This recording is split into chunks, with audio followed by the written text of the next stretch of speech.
বিশ্বকবি রবীন্দ্রনাথ ঠাকুরের লেখা বালক। বয়স তখন ছিল কাঁচা, হালকা দেহখানা, ছিল পাখির মতো, শুধু ছিল না তার ডানা।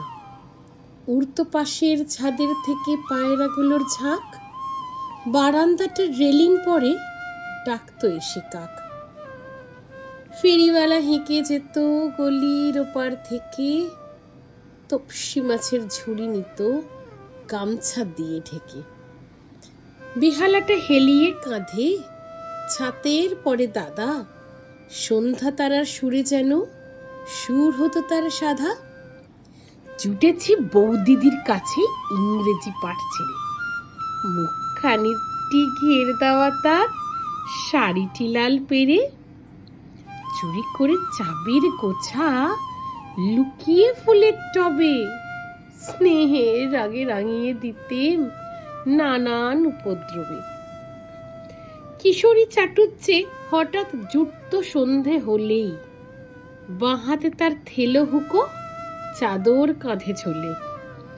দ্রুত লয়ে আউড়ে যেত লবকুশের ছড়া, থাকতো আমার খাতা লেখা, পড়ে থাকতো পড়া। মনে মনে ইচ্ছা হতো যদি কোনো ছলে ভর্তি হওয়া সহজ হতো ওই পাঁচালির দলে। ভাবনা মাথায় চাপতো নাকু, ক্লাসে ওঠার দায়। গান শুনিয়ে চলে যেতেম নতুন নতুন গায়ে। স্কুলের ছুটি হয়ে গেলে বাড়ির কাছে এসে হঠাৎ দেখি মেঘ নেমেছে ছাদের কাছ ঘেঁষে। আকাশ ভেঙে বৃষ্টি নামে, রাস্তা ভাসে জলে। ঐরাবতীর সুর দেখা দেয় জল ঢালা সব নলে। অন্ধকারে শোনা যেত রিমঝিমনি ধারা, রাজপুত্র তেপান্তরে কোথা সে পথহারা। ম্যাপে যেসব পাহাড় জানি, জানি যেসব গাং, কুয়েনলুন, মিসিসিপি, ইয়াংসিকিয়াং, জানার সঙ্গে অধেক জানা, দূরের থেকে শোনা।